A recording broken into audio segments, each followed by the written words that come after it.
नमस्कार दोस्तों, मैं Nikhilesh Jain Hindi chess base India channel पर आप सभी का हार्दिक अभिनंदन करता हूं। दोस्तों, मेरे साथ हैं legendary Indian grandmaster Viswanathan Anand और देवेंदु बरुआ के बाद ये तीसरे ऐसे खिलाड़ी थे जिन्होंने ग्रैंड मास्टर नॉर्म हासिल, ग्रैंड मास्टर जो शब्द है उसको पूरी तरह से परिभाषित किया था और ग्रैंड मास्टर बने थे। साथ ही साथ मैं आपको कुछ ऐसी बातें बताऊंगा जो कि आपको चौंका देंगी, जैसे कि अ, मेरे साथ जो ग्रैंड मास्टर प्रवीण थिप्से जी हैं। तो सबसे पहले सर, स्वागत है आपका बहुत बहुत। नमस्ते। तो सर के बारे में आपको मैं कुछ बातें बताता हूँ कि ये इंडियन नेशनल चैंपियन रहे हैं 1982, 1984, 1985, 1989, 1992, 1993 और 1994। इतनी बार आप नेशनल चैंपियन रहे हैं सर। उसके अलावा आप 1982, 84, 88, 92, 94, 98 और 2002 में भारतीय टीम के लिए ओलंपियाड में भी खेल चुके हैं। सर, हम बहुत ही ज़्यादा मतलब हम कि खुश महसूस कर रहे हैं कि आप चेस बेस इंडिया से जुड़े हुए हैं। जी। आ, तो सर, मेरा पहला सवाल आपसे ये है कि जब आपने चेस शुरू किया होगा, कभी भी सोचा था कि आप इतनी बार नेशनल चैंपियन बनेंगे, इतनी बार इंडिया के लिए खेलेंगे? नहीं, फ्रैंकली स्पीकिंग ऐसा तो सोचा नहीं था, क्योंकि जब भी मैं खेलना शुरू कर दिया था, मैंने और मेरे भाइयों ने भी, बड़े भाई छोटे भाई वो भी खेलते थे। हम्म। तो हम तो इसको एक sort of brain stimulation, intelligence थोड़ा स्टिमुलेट करने की एक्टिविटी ऐसे सोचते थे। और हम्म। चेस टूर्नामेंट वगैरह के बारे में भी हमें कोई जानकारी नहीं थी। तो अच्छा। काफी साल हम बिगिनर्स थे, हम इंडियन रूल से खेलते थे। हाँ तो हाँ। वो देसी गेम कोई भी आएगा पड़ोसी वगैरह उसके साथ खेलते थे। तो वैसे खेलते थे, बाद में टूर्नामेंट्स होती है वगैरह पता चला। टूर्नामेंट्स खेलने के बाद थोड़ा सा एक किसी बड़े नेशनल प्लेयर्स के संपर्क में आ गए। तो ऐसे लगने लगा कि हम दूसरों के मुकाबले थोड़ा सा अच्छा कर सकते हैं, मतलब मेरे बड़े भाई भी, मेरे छोटे भाई भी। तो हमने थोड़ा सा उसको ज्यादा सीरियसली खेलना शुरू किया, लेकिन ऐसे कभी सोचा नहीं था कि चैंपियन बनेंगे। तो और आपके बड़े भाई ने चेस खेलना जारी रखा कि उन्होंने छोड़ दिया? एक्चुअली थोड़ा सा अजीब टाइप की बात हुई कि प्रोफेशनल लाइफ जैसे एक इम्पोर्टेंट होता है। हाँ हाँ। वैसे मेरे छोटे भाई जो है सतीश, वो हमारे फैमिली के पहले नेशनल चैंपियन रहे। अच्छा, वो ओके। 1976 में नेशनल सब जूनियर चैंपियन हुए। ओके। और मैं एक महीने, उसके एक महीना बाद मैं उसी प्लेस पे नेशनल जूनियर चैंपियन हुआ। अरे। और बड़े भाई काफी अच्छा खेलते थे, उन्होंने राजा रविशेखर को हराया। अरे। और टीएन परमेश्वरन, काफी लोगों से हराया। मैनुअल एरन के साथ उनकी 3 बार ड्रॉ हुई। लेकिन जैसे कि हम लोग पढ़ाई में ध्यान ज्यादा देते थे, तो after I pass out my post graduation, MSc होने के बाद मैंने 2 साल चेस खेलने की इच्छा जताई पेरेंट्स को कि मैं कुछ नहीं करूंगा, चेस खेलूंगा। और वैसे उन्होंने जताई नहीं, वो प्रोफेशनल काम में लग गए। तो जैसे कि एजुकेशन खत्म होने के बाद, माय यंगर ब्रदर इज, वो भी इंटरप्रेनर है। और बड़े भाई जुडिशियल सर्विस में थे, हाई कोर्ट जज बन के रिटायर हुए। तो उनको इनके चेस को तो पूरा स्टॉप हो गया, क्योंकि उन्होंने कभी उसको ऐसे सीरियसली लिया नहीं as a career. And I okay. Decide to give 2 years, 2 साल मैंने कोशिश की। तो उसमें मैंने इन मेरा इंटरनेशनल मास्टर टाइटल भी हो गया। और मैं पहली टाइम खेलते हुए नेशनल चैंपियन बन गया। तो उसके बाद मैंने सोचा कि अभी चेस ही खेलेंगे, अभी बाकी प्रोफेशनल करियर नहीं करेंगे। ओके। तो सर, एक्चुअली आप लोग को सिखाया किसने था शतरंज खेलना? पहले तो माता जी ने सिखाया था, माता जी और ओके। पिताजी ने सिखाया था। लेकिन 3 एक महीने में हम उनको हराने लगे। ओरे। सो आई एंड माय एल्डर ब्रदर, हमने पेरेंट्स, तो उनको लगा फिर वो दूसरे कोई, जैसे कोई चाचा हो, कोई मामा हो, हाँ रिश्ते में कोई एक हाँ हाँ बहनोई थे, मतलब कजिन सिस्टर के हाँ हाँ। हस्बैंड, तो वो आते थे। तो ऐसे हम खेलते थे और खेल खेल के हम इम्प्रूव करते थे। लेकिन एक हमारी जिद रहती थी एक दूसरे को हराना। और कोई भी अगर घर में आते हैं, पिताजी के मित्र कोई है, माता जी के मित्र, मामा चाचा रिश्तेदार भी कोई आते हैं, हम्म। तो उनको खेल के अगर वो हमको हरा रहे हैं तो अगली बार उनको हराएंगे। तो ये एक टाइप का कंपटीशन होता था, हम उसको एक इंटेलेक्चुअल सेटिस्फेक्शन के लिए खेलते थे कि अरे हमने ओके। उनको हराया, मतलब हम अच्छा खेलने लगे, दैट सॉर्ट ऑफ। तो ओके। वो ऐसा मार्गदर्शन नहीं था, लेकिन अपने आप को मार्गदर्शन करने का एक तरीका हमने ढूंढ लिया। सर, जैसे कि आपने बोला कि आपने अपने कॉलेज ग्रेजुएशन के बाद डिसाइड किया कि आप चेस परस्यू करेंगे, आप आगे ले जाएंगे। तो कब आपको ये लगा कि ग्रैंड मास्टर आप बन सकते हो, ये कब लगा? थोड़ा सा एक किस्सा मैं बताना चाहूंगा कि मुंबई में ग्रैंड मास्टर अवेरबाग की विजिट हुई थी। ओके। और तभी एशिया में एक ही ग्रैंड मास्टर थे, सिर्फ हम्म। यूजिन टोरे ग्रैंड मास्टर थे। यस तो यस। जब अवेरबा की जो विजिट हुई, तो वहाँ साइमल्टेनियस के लिए खेलने के लिए बहुत सारे टॉप इंडियन प्लेयर्स थे जैसे सप्रे जी थे, आरबी सप्रे, पहले नेशनल चैंपियन रामचंद्र सप्रे, श्री कृष्ण साखरकर, अरुण वैद्य, अविनाश आवटे, बड़े बड़े खिलाड़ी, रवि दांडेकर, उस टाइम के जो टॉप प्लेयर्स थे, हमसे उम्र में जो बड़े थे, तो वो खेल रहे थे। तो साथ ही में देखा कि एक जगह खाली है, चलो इस बच्चे को खेलने देते हैं। ओके। लेकिन ऐसे हो गया कि वो थोड़े से एक ऐसे मेंटेलिटी से गुजर रहे थे कि वो हारने ही वाले, तो इतने बड़े बड़े प्लेयर हार गए और मेरा गेम ड्रॉ हो गया। मैं ओके। उनकी तुलना में अच्छा खिलाड़ी नहीं था, हाँ लेकिन मेरा हाँ। ड्रॉ हो गया। ओके। तो बाद में जब चर्चा हुई और जब अवेरबक जी ने बहुत सारे किस्से सुनाए, today he is the eldest living grand master, 98 साल की उम्र में वो आज दुनिया के सबसे बड़े ग्रैंड मास्टर हैं। हाँ। तो उन्होंने जब बातें की तो उनकी बातों से मुझे ऐसा लगा कि ऐसा इंसान, इतनी बड़ी पर्सनैलिटी, तो वो ग्रैंड मास्टर है, तो मैं ऐसे बनना चाहूंगा। तो मेरी ओके। एक तमन्ना मेरे मन में जा गई, तो मैंने कहा कि मैं ऐसे बनना चाहता हूँ। तो मुझे बहुत डांटा गया कि अरे भारत में एक ही इंटरनेशनल मास्टर है, पूरे एशिया में एक ही ग्रैंड मास्टर है।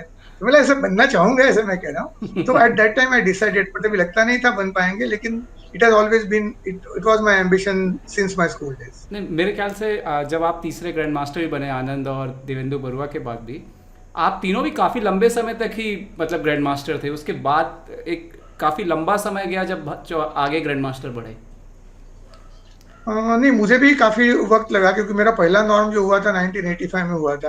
ओके, सबसे लेकिन पहले मुझे आपका टाइटल हो मिला गया था था। 91 में। हाँ, सबसे पहले हमारा नॉर्म मिला था। ओके। और मुझे 12 साल लगे, क्योंकि उसमें काफी बार फीडे ने टाइम कंट्रोल चेंज किया। और हाँ थोड़ा सा इसकी, हाँ, मतलब जैसे मेरा टाइटल होने ही वाला था, मेरा एक हाँ नॉर्म हो गया, हाँ हाँ। और अचानक फीडे ने आधा घंटा कम कर दिया, तो मेरी रेटिंग करीबन 140 पॉइंट डाउन हो गई। ओ। और मैं टाइम पे हारने लगा। फिर 2.5 घंटे का 2 घंटे हुआ था, तो मैंने उसको एकस्टम करके 89 में मैं फिर से नेशनल चैंपियन हो गया। तो ओके। 94 में मेरा नॉर्म हो गया। तो उसके बाद फिडे ने एडजॉर्नमेंट भी बंद कर दिया, और वो इंक्रीमेंटल टाइम एक ही बार टोटल 30 मिनट्स मिलेंगे। तो ये थोड़े से ओके। गेम जब अपना एक कंडीशन हो जाता है कि आप इतने मूव इतने विचार में करते हो, और अचानक उसमें कोई आपत्ति आ जाती है कि टाइम कम मिला, तो आपको फिर से एडजस्ट करना हाँ, पड़ता है। मतलब पूरा तो सिस्टम ही एडजस्ट खेलने करते का करते चेंज मुझे हो गया। 97 हो गया। हाँ। हाँ, पूरा सिस्टम ही और बदल गया आनंद, खेलने का। क्योंकि आनंद यंग थे, तो आनंद और वैसे भी फास्ट खेलते थे, तो आनंद को उसकी जरूरत नहीं पड़ी, वो बहुत जल्दी हाँ, बन वो गए तो ग्रैंड सुपर मास्टर। फास्ट है।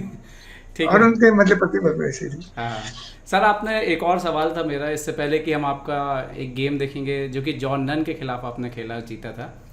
आपने काफ़ी लंबे समय तक टाइम्स ऑफ इंडिया में भी एक आर्टिकल में, जब मतलब जब आप ग्रैंड मास्टर बने थे तब तो मतलब पहला आपने नॉर्म लिया था तब तो मैं पैदा हुआ था। तो मेरे ख्याल से मैंने बचपन में आपके कुछ आर्टिकल में देखा करता था, टाइम्स ऑफ इंडिया में ऐसे आते थे। तो उसकी शुरुआत कैसे हुई थी? क्योंकि क्योंकि मैं भी पंजाब केसरी में लिखता हूँ, इसीलिए मैं जानना चाहता हूँ। हाँ जी, हाँ जी। नहीं, उसकी भी मतलब शुरुआत जो हुई, वो विश्वनाथन आनंद के मुंबई आने से हुई। विश्वनाथन आनंद जब ड्रीव को हरा के मुंबई, ड्रीव के 1991 में उन्होंने ड्रीव को हराया था, और हम्म। दुनिया के टॉप अव्वल 5 खिलाड़ियों में उनका नाम हो गया था। तो यहाँ पे हिंदू ग्रुप ने उनका मुंबई में सत्कार किया था, एक ओके। उनको फेलिसिटेट किया। तो उस फंक्शन में टाइम्स ऑफ इंडिया के जो चीफ स्पोर्ट्स एडिटर थे, वो मेरे पास आए कि उन्होंने कहा कि चेस काफी अभी पॉपुलर हो रहा है, तो मैं चाहता हूँ कि कोई लिखे, लेकिन मतलब हम कोई पेमेंट नहीं कर पाएंगे, बहुत अच्छा। Normally okay. पेमेंट कर पाएंगे, और तुमको ओके। वीकली ये भेजना भी पड़ेगा, क्योंकि तभी ईमेल नहीं था और फैक्स नहीं, फैक्स शुरू हुआ था, ओके, तो और आप लोग उनके को। पास चेस के कोई प्रोग्राम नहीं थे। तो मुझे वो आर्टिकल लेके आइदर पोस्ट से भेजना है, या उनको ये कुरियर से भेजना है, या फैक्स करना है। तो मैंने कहा कोई बात नहीं, अगर चेस को प्रमोट करना है तो finance is not a issue, उसकी आप परमिशन मिल लीजिए, आप मैनेजमेंट को कह दीजिए कि वो करने को तैयार है। And that way started in 1991, और ओके। 20 साल तक ये चला, हाँ हाँ। 2010 तक ये चलता था। बाद में टाइम्स ने वो पेज खारिज कर दिया, तो वो पूरे पेज के जो बाकी आर्टिकल्स थे, हाँ हाँ। वो एक ज्योतिष को छोड़ के बाकी सारा उन्होंने बंद कर दिया उसमें। ओके। बट मेरे ख्याल बट से इट वॉज काफ़ी लंबा फैसिनेटिंग, समय रहा। It was fascinating experience. Hmm. और उसमें मैंने सारे टॉप इंडियन प्लेयर्स को कवर किया, जैसे हम्पी, हरिकृष्णा, गांगुली, सबके पहले सक्सेस जो है, विश्वनाथन आनंद के भी। कोई भी अगर कोई इंटरनेशनल टूर्नामेंट में अच्छा प्रदर्शन करता है, तो उसकी गेम एक पोजीशन देके उनके हम्म। बारे में कुछ लिखना है, ऐसे करके सारे एक ये उस टाइप के जो टॉप प्लेयर्स थे, हम्म। उनको एक समाज तक पहुंचाने का थोड़ा सा काम मेरे हाथों से हुआ, ऐसा मुझे लगता है। नहीं सर, ये बहुत बड़ी बात है मेरे ख्याल से कि जब मैं आज हिंदी में लिखता हूँ तो मुझे लगता है कि आपकी तरफ ही देख के मैं लिखता हूँ, क्योंकि आपने ये चीज़ शुरू की थी इंग्लिश में, और आज मैं हिंदी में लिख पा रहा हूँ इसको।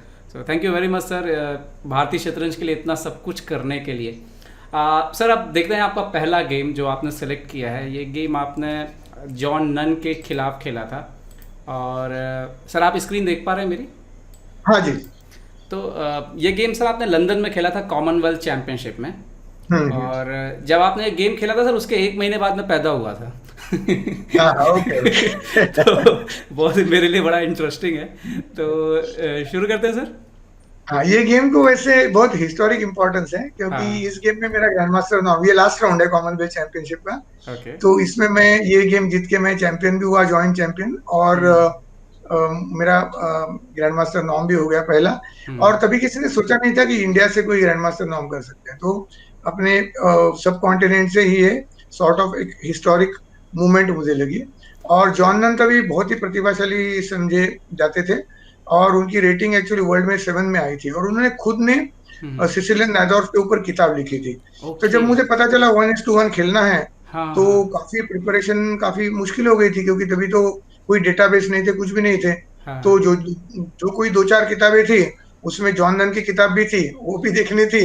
हम्म। और कुछ देख के ऐसा मैंने सोचा कि ओपनिंग में अगर इक्वल भी मिल जाए तो फिर ठीक है, क्योंकि ओपनिंग में एडवांटेज लेना उनसे काफी मुश्किल लग रहा था, और वैसे ही हो गया as okay you see the game. Okay. तो आपने E4 से शुरू किया।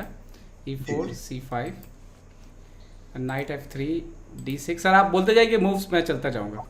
D4, हाँ। CD4, ओके, ये शायद ऐसा हुआ पहले। हाँ। knight f3, knight e3, d4, CD4, knight d4, A6। a6. तो here I prepared a4। Okay. लेकिन मेरी समझ थोड़ी सी उतनी नहीं थी, हाँ हाँ कि मैंने तो मेन लाइन a4 e5 वाली जो देख ली थी, उसमें हाँ काफी मैं कॉन्फिडेंट हुआ था। मेन हाँ। लाइन थी यहाँ पे ब्लैक अगर e5 करेगा।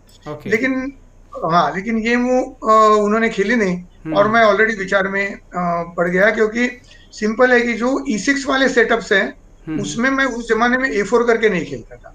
ओके उसमें मैं बिशप e2, बिशप e3 और कैसल और f4 क्वीन e1 वाले सेटअप खेलता था। Okay okay okay. और जब उन्होंने ये चला, उन्होंने प्रॉपरली वो समझ गए हाँ कि हाँ इनको ओपनिंग में यहाँ पकड़ने का मौका है। हाँ तो हाँ as you can see he equalize very comfortably. हाँ नाइट हाँ। से 6 खेला, और मैं उसी तरीके से खेलता रहा। मैंने बिशप हम्म। e3 कर दिया, तो we can bishop proceed E2 bishop e3, G6। हाँ। Bishop castle. e6, bishop castle, हाँ क्या हाँ है, बिशप e7, बिशप e3, हाँ कैसल, हाँ f4, क्वीन c7। हाँ। सो नॉर्मल जब मैं खेलता तो मेरा पॉन a2 में रहता था और किंग h1 में रहता था, क्योंकि मैं a4 लाइन नहीं खेलता था। ओके, मतलब ये पॉन यहाँ रहता और इसकी जगह किंग यहाँ हाँ पर रहता है। हाँ हाँ, ये नॉर्मल मेरी पोजीशन थी, और मुझे काफी ऊंचा उसमें अच्छा सक्सेस था। हाँ हाँ मैंने ब्रिटिश ग्रैंड मास्टर्स को भी हराया था उसमें। तो हाँ। उसी उसी स्टाइल पे मैं खेलने लगा। हम्म लेकिन मुझे ओपोनेंट की जो डेप्थ थी पोजीशन, वो मुझे कल्पना नहीं थी। तो हम्म मैंने क्वीन ई1 खेला, और देखिए आप, हम्म। आई प्लेड क्वीन ई1, हाँ ही हाँ। Played night into d4, bishop bishop D4। Into d4, e5, हाँ हाँ f5, d5, queen g3. All well, I thought I'm हाँ going to हाँ do well. हाँ And हाँ। suddenly came the surprise move, bishop c5. Oh. A move that doesn't come when your king is on h1. Yes yes yes yes, अगर ये A4 ना होता, ये इधर होता और किंग इधर होता, तो ये मूव नहीं तो आता।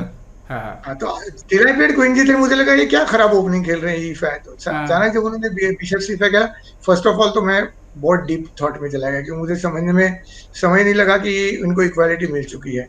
हाँ हाँ और अगर मुझे ये नॉर्म का के लिए खेलना था, हाँ हाँ तो हाँ। ड्रॉ भी नहीं करनी थी, चांसेस भी लाइव रखने थे।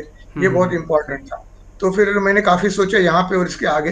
तो बिशप इंटू c5 तो फोर्स है, तो यहाँ सोचने की जरूरत है। Bishop into c5 check, hmm. Bishop into c5, queen into c5 check, king h1 हाँ एंड किंग h8। हाँ हियर थोड़ा टाइम मैंने कॉन्टेम्पलेट किया रुक इंटू f6 पे, हाँ हाँ and pawn into queen h4। लेकिन उन्होंने जो क्विकनेस से खेला था, हाँ तो मैं हाँ। समझ गया कि इसमें कोई बड़ी बात होने वाली नहीं है। I started analysing. हम्म। तो मुझे रुक जी एट ही काफी लगा, क्वीन इंटू पॉन चेक, रुक जी7। मुझे नहीं अच्छा। लगता उसमें व्हाइट के जीतने का कोई चांस होगा, ब्लैक की पोजीशन अच्छी होगी। ओके, यहाँ पे तो अगर आप बोल रहे हैं ये देखने के लिए। क्वीन h4, हाँ हाँ। रुक जी8। So I was not very happy with this position. मुझे नहीं लगता इसमें व्हाइट को कोई एडवांटेज का चांस है। बाद में जब आर्टिकल्स हाँ वगैरह मतलब पब्लिश ड्रॉ हुआ, तो इसमें ड्रॉ के फोर्स ड्रॉ चांस हैं होती है। हाँ, बस, इसमें, हाँ, सिर्फ ड्रॉ इसमें फोर्स ड्रॉ होती है। और हाँ। यही वेरिएशन दिया हुआ है, मतलब किताबों ओके में यही वेरिएशन दिया हुआ है कि this variation leads to a draw. Okay okay. तो मुझे तो वो खेलना नहीं था, क्योंकि इस hmm. At this stage opening failure हो गई तो भी विन के लिए खेलना ही था। तो I decided to play queen h4। हाँ हाँ। तो he defended with knight knight g8. G8। हाँ। He was taking precaution. Knight e8 is also possible, I think, but he हाँ was हाँ। playing safe okay. because he knew that I was good only at kingside attack, और मुझे शायद position sense उतना नहीं था उनके, उनका थिंकिंग लेवल बहुत हाई थी उसमें. हाँ He had हाँ written books in this, so he had knowledge to all this हाँ information. हाँ हाँ So bishop d3, हाँ. knight e7, rook a d1. हम्म. और मुझे जो डर लग रहा था वही हो गया, उन्होंने क्वीन b4 चला. ओके. अब यहाँ पे थोड़े से वेग वेरिएशंस में एनालाइज करता था हाँ कि हाँ. यहाँ अगर मैं, एक चाल मुझे थी कि नाइट a2 करके क्वीन को भगा दूं, लेकिन वो वापस चले जाएंगे तो मेरे पास कोई यूजफुल मूव नहीं है. तो एक ओके. बार तो रिपीट हो गया क्वीन c5, अच्छा. Night night A2 queen night C5 a2 queen night c5 C3. Night c3 queen और b4. नहीं, यहाँ पे उन्होंने So शायद he didn't bishop play E6 queen खेला b4. एक So bar. he played bishop e6. So I was wondering what to do for queen b6 हाँ हाँ or queen b4, queen b4. हाँ So हाँ. let's go to the move queen b4 instead of this okay. bishop e6, हाँ queen b4. Queen B4. हाँ. So yeah, I had one thing in mind that I must play in such positions b3. There is no other option. B3. Yes, so queen into knight अगर करते हैं तो मुझे queen into knight में मारना है. हाँ तो I am हाँ not allowing the draw easily. हाँ Although and bishop e6 पे मुझे b7 मारने का मौका मिलेगा. हाँ हाँ. So I was analyzing vaguely while he was thinking whether to repeat or not. Okay. तो while I was vaguely thinking queen b4 करेंगे हाँ तो हाँ. मैं b3 करूंगा, फिर वो knight g6 करके मेरा पीस काटने को देखेंगे. Okay okay okay. Queen B3 यहाँ पे B3, नाइट G6. हाँ, हाँ. knight d6. So I was planning to play knight d5 okay. and then queen into b3. That's what I was analyzing. Okay, It was okay. not clear.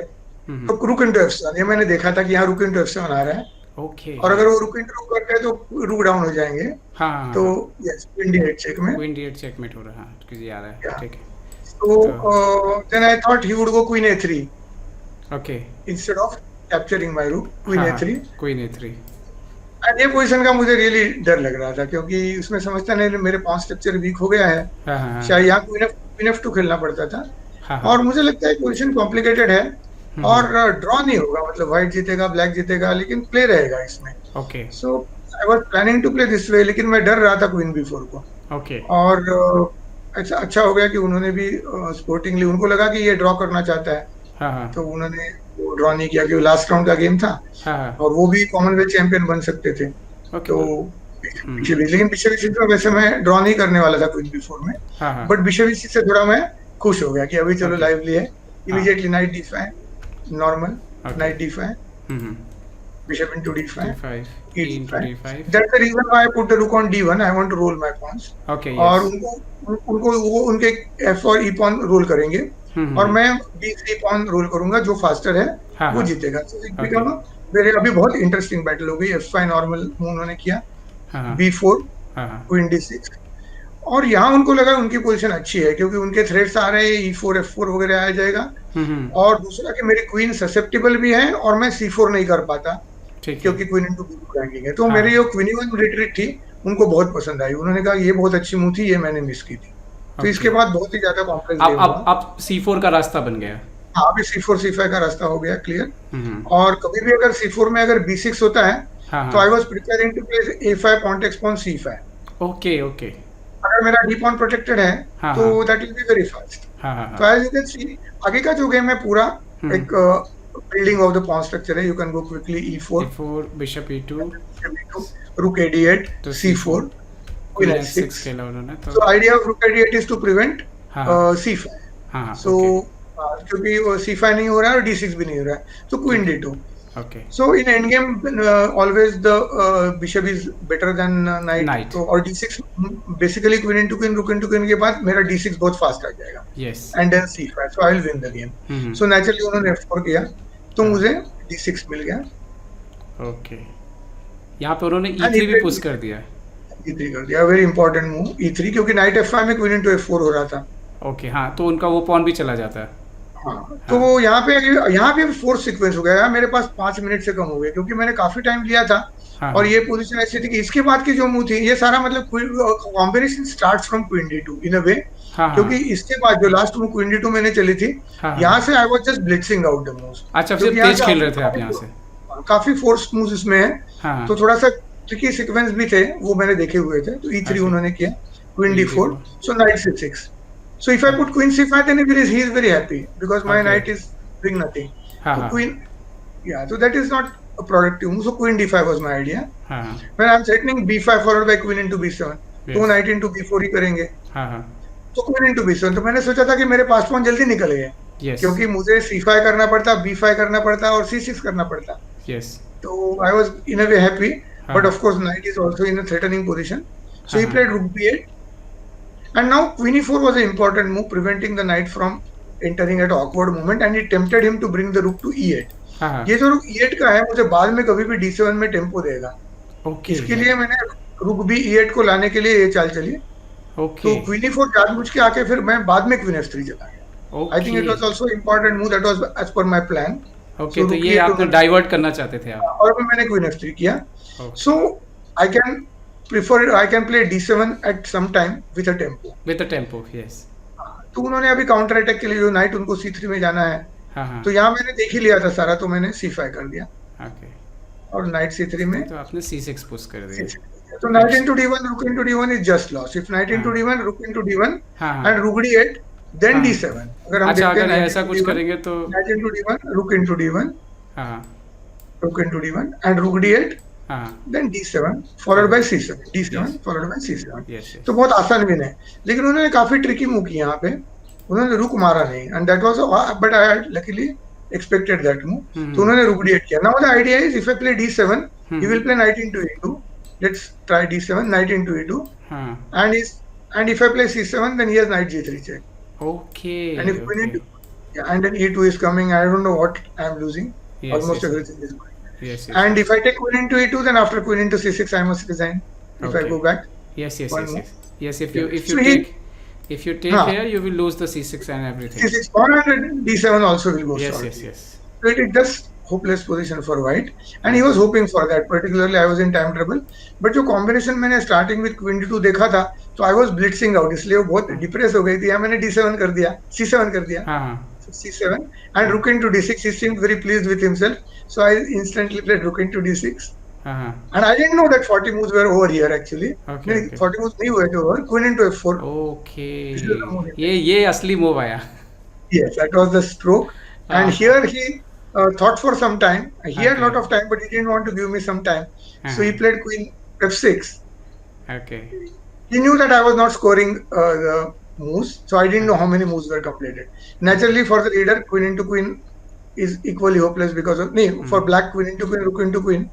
Okay अगर okay. black अगर queen into queen करते हैं, हाँ अच्छा, black अगर queen to queen करते हैं, हाँ हाँ, ओके। black अगर queen into queen करते हैं, queen into f4, rook into f4, हाँ हाँ तो rook c8, bishop into a6, नहीं, rook अच्छा, into f4 रुक में तो C8, mate होती है, हाँ रुक rook C8 c8, bishop into a6, okay. and there is no time to, yes um, yes yeah, so as you can see, it's immediately winning. Yes yes. There was a move rook d4 also, which I was going to play probably. Rook okay c8, I okay had not okay. made up my mind. Rook हाँ c8 में bishop a6 करना है या rook c8 में, अच्छा, नहीं, यहाँ rook पे c8 ये हाँ, भी यहाँ खेल rook सकते d4 हैं। करना है क्या? हाँ It was my intention either to play rook d8 or this move okay, also. This is also I think over. Yes, yeah. So I had thought about that. हाँ तो हाँ उन्होंने queen f6 किया। ये मूव पहली move थी जो मैंने देखी नहीं थी, but okay. it doesn't offer much. So I took queen into queen hmm and pawn into queen and bishop into a6. So here I had less than 1.5 minutes left. Okay So he looked at the clock and he was scoring. Okay So उन्होंने कहा, oh you have a lot of time, and he resigned. तो okay. इसमें तभी मुझे पता चला कि 40 move हो गए हैं, क्योंकि अच्छा मुझे लगता था जब तक 40 मूव कंप्लीट नहीं हो गए वो तो जीतने के लिए खेलेंगे. हाँ So I हाँ was expecting a move like e2 and something of that sort.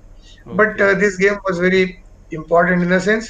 He's a tactical wizard, and he was at that time he had become world number 7 in the latest rating list. Okay And because he was a tactician, उनको ऐसे combination में हराने से बहुत अच्छा लगा. मतलब I felt really good about this game, and also historic in the sense कि तभी एक it was covered everywhere that an Indian makes a grandmaster now. और आपने So it was Commonwealth very championship भी जीती थी। and Commonwealth champion. So और वो भी earlier लंदन में जाके। एक बार न्यूज़ में आई थी when I was leading, Indian leads in Commonwealth championship, और मेरे ख्याल से टाइम्स में, वहाँ के जो टाइम्स है, एंड बाद में Indian joint champion in Commonwealth chess वो भी ऐसे आई आपने थी उनके तो घर दो पे बार. जाके जीता उसको, हाँ, अंग्रेजों के घर में जाके जीता। ठीक है जी. नहीं सर, बहुत ही शानदार गेम था। Okay sir, thank you so much इतना शानदार गेम हमारे साथ बांटने के लिए। हम आगे आपके साथ एक और गेम जो है वो भी देखने वाले हैं, वो भी आपका फेमस गेम है, तो उस पर भी हम नज़र डालेंगे। थैंक यू सो मच इस गेम के लिए, चेस बेस इंडिया से जुड़ने के लिए। तो चेस बेस इंडिया के लिए मैं निकलेश जैन, जय हिंद। तो उम्मीद है आपको हमारे वीडियो पसंद आए होंगे। अपने सुझाव हमें जरूर दें और याद रखें शतरंज की हर छोटी बड़ी खबर के लिए जुड़े रहें चेस बेस इंडिया चैनल से। जी हाँ, चाहे वो खिलाड़ियों के इंटरव्यू या फिर वो खेल का विश्लेषण, चेस बेस इंडिया हमेशा आपके लिए खबरें लाएगा सबसे तेज सबसे जल्दी। सब्सक्राइब करें Hindi chess base India channel को। अगर आप यूट्यूब पर देख रहे हैं तो सब्सक्राइब करें और साथ ही साथ बेल आइकॉन दबाना ना भूलें दोस्तों, क्योंकि इसी से मिलेंगे आपको सारे नोटिफिकेशन। फेसबुक पर देख रहे हैं तो जरूर लाइक और शेयर करना ना भूलें।